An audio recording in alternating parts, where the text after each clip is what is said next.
सबको मेरी ओर से जय श्री राम। आज हम इस वीडियो में पढ़ेंगे अध्याय दूसरे का 12वां श्लोक। चलिए शुरू करते हैं। संबंध। सत तत्व को लेकर शोक करना अनुचित क्यों है?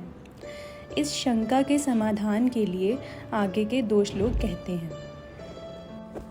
न त्वेवाहं जातु नासं न त्वं नेमे जनाधिपः न चैव न भविष्यामः सर्वे वयमतः परम्। व्याख्या। मात्र संसार में 2 ही वस्तुएं हैं, शरीरी यानी सत और शरीर यानी असत। ये दोनों ही अशौच्य हैं, अर्थात शोक न शरीरी शरीर में रहने वाले को लेकर हो सकता है और न शरीर को लेकर ही हो सकता है, कारण कि शरीरी का कभी अभाव होता ही नहीं और शरीर कभी रह सकता ही नहीं। इन दोनों के लिए पूर्व श्लोक में जो अशोच्यान पद आया है उसकी व्याख्या अब शरीरी की नित्यता और शरीर की अनित्यता के रूप में करते हैं। न त्वेवाहं जातु से जनाधिपः। लोगों की दृष्टि से मैंने जब तक अवतार नहीं लिया था तब तक मैं इस रूप से, कृष्ण रूप से सबके सामने प्रकट नहीं था, और तेरा जब तक जन्म नहीं हुआ था तब तक तू भी इस रूप से, अर्जुन रूप से सबके सामने प्रकट नहीं था। तथा इन राजाओं का भी जब तक जन्म नहीं हुआ था तब तक ये भी इस रूप से, राजा रूप से सबके सामने प्रकट नहीं थे। परंतु मैं, तू और ये राजा लोग इस रूप से प्रकट न होने पर भी पहले नहीं थे, ऐसी बात नहीं है। यहाँ मैं, तू और ये राजा लोग पहले थे ऐसा कहने से ही काम चल सकता था, पर ऐसा न कहकर मैं, तू और ये राजा लोग पहले नहीं थे ऐसी बात नहीं, ऐसा कहा गया है। इसका कारण यह है कि पहले नहीं थे ऐसी बात नहीं, ऐसा कहने से पहले हम सब ज़रूरी थे। यह बात दृढ़ हो जाती है।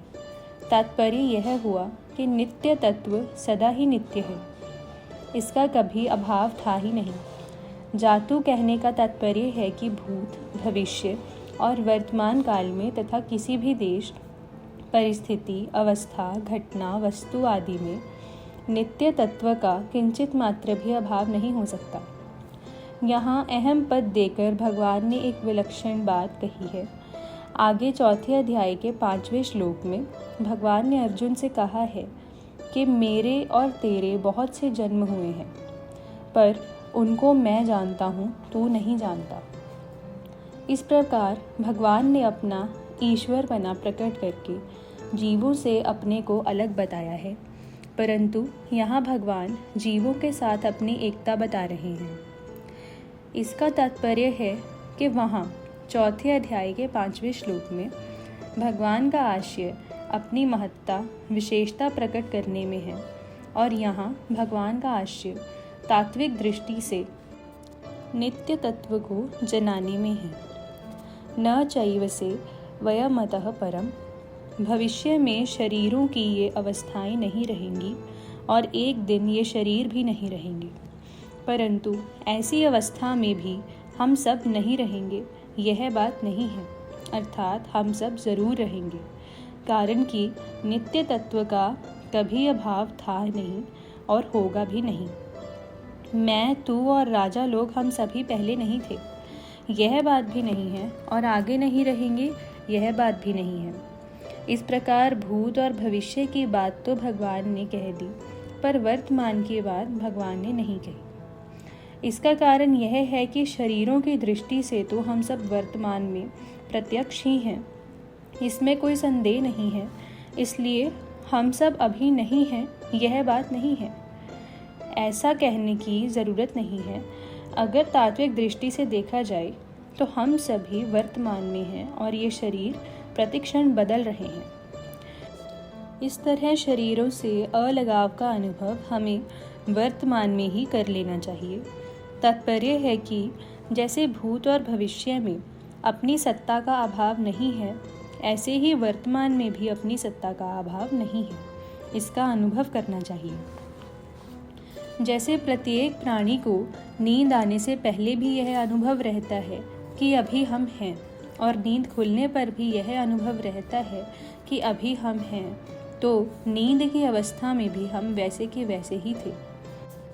केवल बाह्य जानने की सामग्री का अभाव था, हमारा अभाव नहीं था।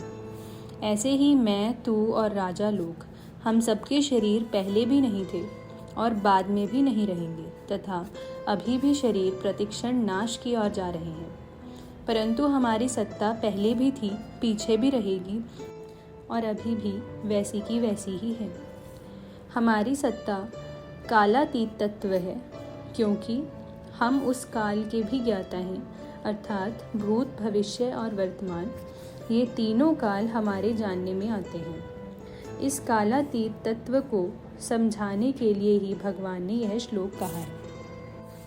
विशेष बात, मैं, तू और राजा लोग पहले नहीं थे, यह बात नहीं, और आगे नहीं रहेंगे, यह बात भी नहीं। ऐसा कहने का तात्पर्य है कि जब ये शरीर नहीं थे तब भी हम सब थे, और जब ये शरीर नहीं रहेंगे तब भी हम रहेंगे।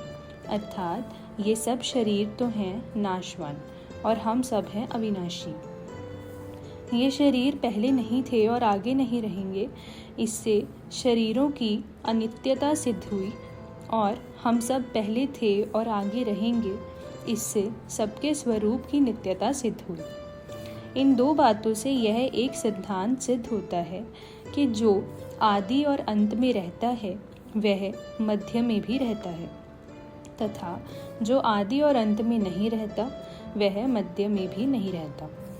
जो आदि और अंत में नहीं रहता वह मध्य में कैसे नहीं रहता, क्योंकि वह तो हमें दिखता है। इसका उत्तर यह है कि जिस दृष्टि से, अर्थात जिन मन, बुद्धि और इंद्रियों से दृश्य का अनुभव हो रहा है, उन मन, बुद्धि, इंद्रियों सहित वह दृश्य प्रतिक्षण बदल रहा है। वे एक क्षण भी स्थायी नहीं है।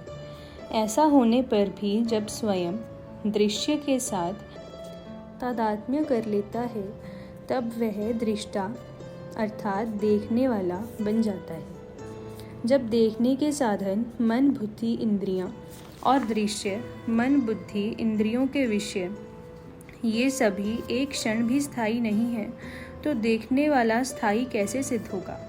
तात्पर्य है कि देखने वाले की संज्ञा तो दृश्य और दर्शन के संबंध से ही है। दृश्य और दर्शन से संबंध न हो तो देखने वाले की कोई संज्ञा नहीं होती। प्रत्युत उसका आधार रूप जो नित्य तत्व है वही रह जाता है। उस नित्य तत्व को हम सबकी उत्पत्ति, स्थिति और प्रलय का आधार और संपूर्ण प्रतीतियों का प्रकाशन कह सकते हैं। परंतु ये आधार और प्रकाशक नाम भी आधेय और प्रकाश्य के संबंध से ही है। आधेय और प्रकाश्य के न रहने पर भी उसकी सत्ता ज्यों की त्यों ही है। उस सत्य तत्व की तरफ जिसकी दृष्टि है, उसको शोक कैसे हो सकता है, अर्थात नहीं हो सकता। इसी दृष्टि से मैं, तू और राजा लोग स्वरूप से अशौच्य हैं। परिशिष्ट भाव, इस श्लोक में परमात्मा और जीवात्मा के साधर्म्य का वर्णन है। भगवान कहते हैं कि मैं कृष्ण रूप से, तू अर्जुन रूप से तथा सब लोग राजा रूप से पहले भी नहीं थे और आगे भी नहीं रहेंगे, पर सत्ता रूप से हम सब पहले भी थे और आगे भी रहेंगे। तात्पर्य है कि मैं, तू तथा राजा लोग, यह तीनों शरीर को लेकर तो अलग अलग हैं, पर सत्ता को लेकर एक ही हैं। शरीर तो पहले भी नहीं थे और बाद में भी नहीं रहेंगे, पर स्वरूप यानी स्वयं की सत्ता पहले भी थी, बाद में भी रहेगी और वर्तमान में है ही। जब ये शरीर नहीं थे तब भी सत्ता थी, और जब ये शरीर नहीं रहेंगे तब भी सत्ता रहेगी। एक सत्ता के सिवाय कुछ नहीं है। मैं, तू तथा ये राजा लोग, ऐसा कहने का तात्पर्य है कि परमात्मा की सत्ता और जीव की सत्ता एक ही है, अर्थात है और हूँ दोनों में एक ही चिन्मय सत्ता है।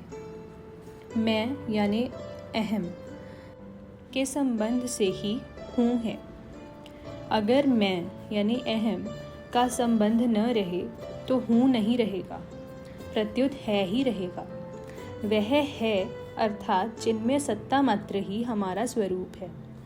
शरीर हमारा स्वरूप नहीं है, इसलिए शरीर को लेकर शोक नहीं करना चाहिए। भूतकाल और भविष्य काल की घटना जितनी दूर दिखती है उतनी ही दूर वर्तमान भी है। जैसे भूत और भविष्य से हमारा संबंध नहीं है, ऐसे ही वर्तमान से भी हमारा संबंध नहीं है। जब संबंध ही नहीं है तो फिर भूत, भविष्य और वर्तमान में क्या फर्क हुआ? ये तीनों काल के अंतर्गत हैं, जबकि हमारा स्वरूप काल से अतीत है। काल का तो खंड होता है, पर स्वरूप यानी सत्ता अखंड है। शरीर को अपना स्वरूप मानने से ही भूत, भविष्य और वर्तमान में फर्क दिखता है। वास्तव में भूत, भविष्य और वर्तमान विद्यमान है ही नहीं। अनेक युग बदल जाएं तो भी शरीर ही बदलता नहीं, वह का वह ही रहता है, क्योंकि वह परमात्मा का अंश है। परंतु शरीर बदलता ही रहता है, क्षण मात्र भी वह नहीं रहता। राम।